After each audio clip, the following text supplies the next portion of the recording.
welcome back to another recap. Sorry for scaring you right off the bat. But today's story centers on Elena, who grew up reading tales of a traveling witch called Nike. She turns to her mom and goes, "Mom, I want to be a traveling witch too," because, she's an anime protag. Her mom then tells her that she's got to cover the witch part first. She starts studying really hard until she becomes the youngest person to pass the sorcery examinations. Yes! Go, girl! Her parents congratulate her, but she just brushes it off, saying the exam was way too easy and the other exam takers were just too weak. Oh my god, she's cocky too. Yes, finally.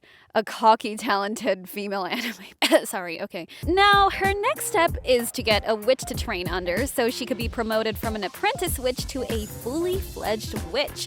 Unfortunately for her, no one in her hometown really wants to take her in, even though she's the youngest person to ever pass a sorcery exam. She goes home and she overhears her parents talking about a witch that just moved in near the city. Since she doesn't really have any other choice, Elena decides to find this witch and ask her to be her teacher. She sees her in the forest, just turning around and around while being surrounded by butterflies, which is... Elena nopes out at first glance, but then remembers that this weird-ass witch is literally her only option. So she goes to ask her, expecting to be just rejected again. And to her surprise, the super weird witch, who's turns out her name is Fran, takes her in. Huzzah! Let's go! Let's do this! Which turns out to be a massive drag because all Fran does is make Elena do all the chores around the house without teaching her any actual magic. Elena gets annoyed, but she doesn't say anything until one day, and Fran says that she's challenging her to a duel. Fran doesn't hold back and just hits this kid with magic attack after magic attack.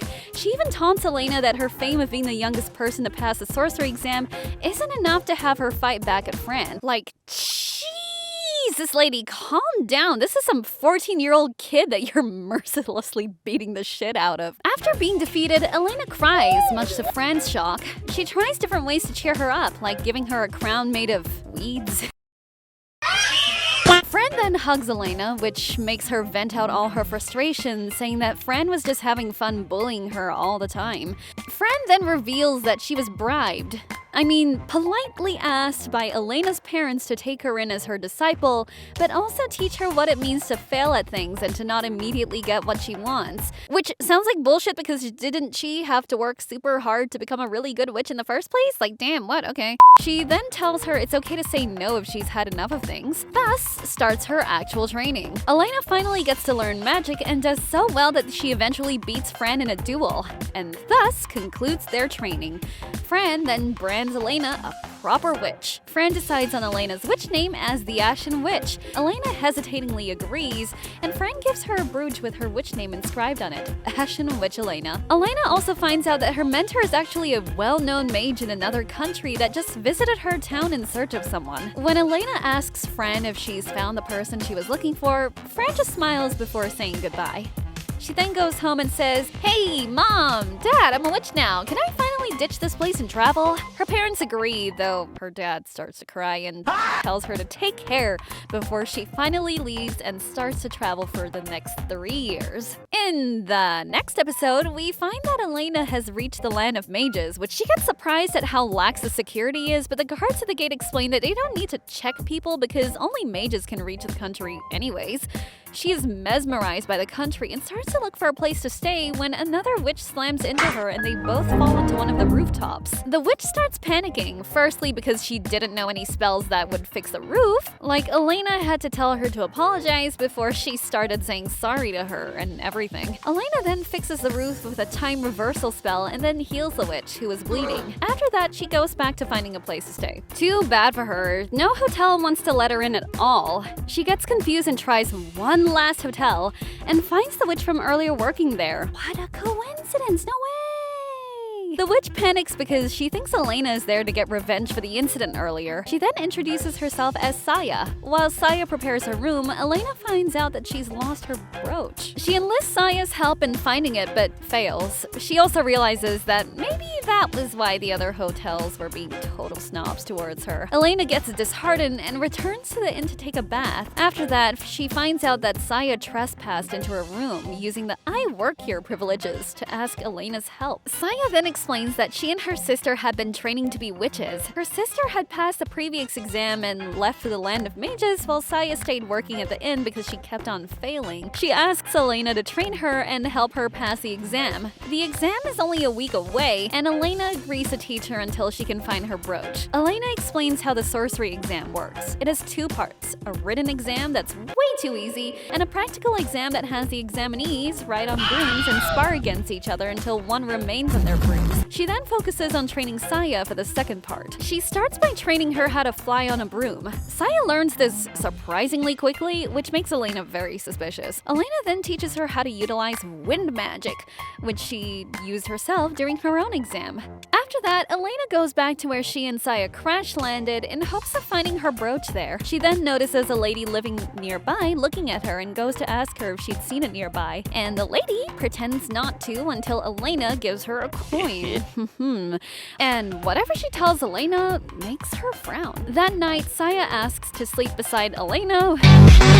Anyways, she starts complimenting Saya and tells her that she's taught the novice witch all she knows. Saya then says that she wants to learn more until Elena outright yells at her to return her brooch. Yeah, it turns out that Saya had planned on hitting Elena right at the beginning and stole her brooch, all so she wouldn't be lonely anymore. Elena calls her out, saying that this wasn't a good enough reason to do her dirty like that. And despite that, Elena sympathizes with her as Saya reminds her of her previous self. So she gives Saya her spare hat and continues to teach her a while more before finally leaving. 6 months later, and now in a different country, Elena reads in a newspaper that Saya has finally passed the sorcery exams. Is this really newspaper worthy? Okay, never mind. Elena continues on with her journey in the next episode. She stops by a huge flower field as she sees a woman, thinking she's the caretaker of the flowers. The woman then says that she's just there because she loves them. She then gives Elena a bunch of flowers wrapped in a pink scarf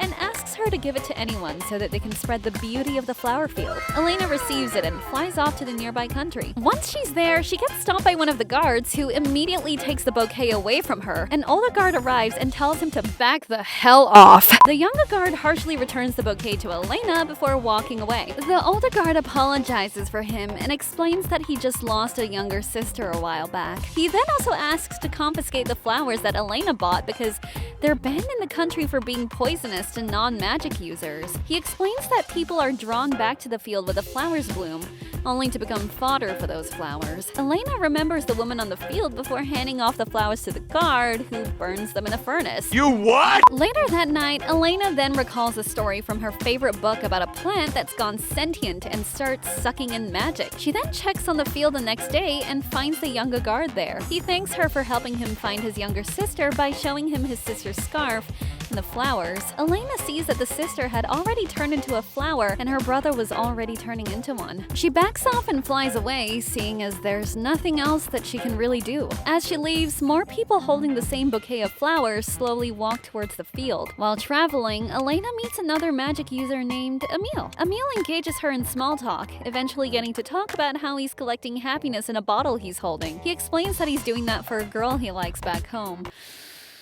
Oh, to have a man like Emil!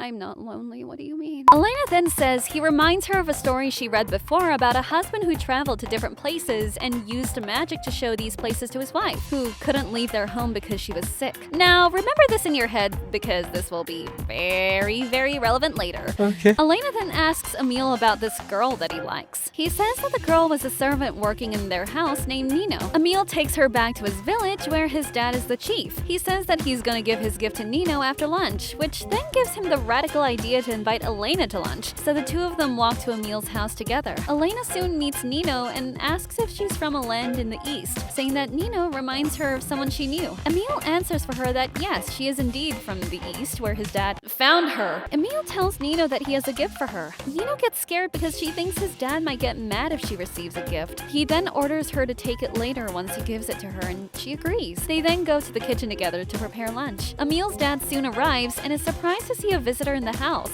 He welcomes Elena, though he's giving her the super evil eye. So lunch is soon served and they enjoy a feast. Nino starts cleaning up and Emil helps her.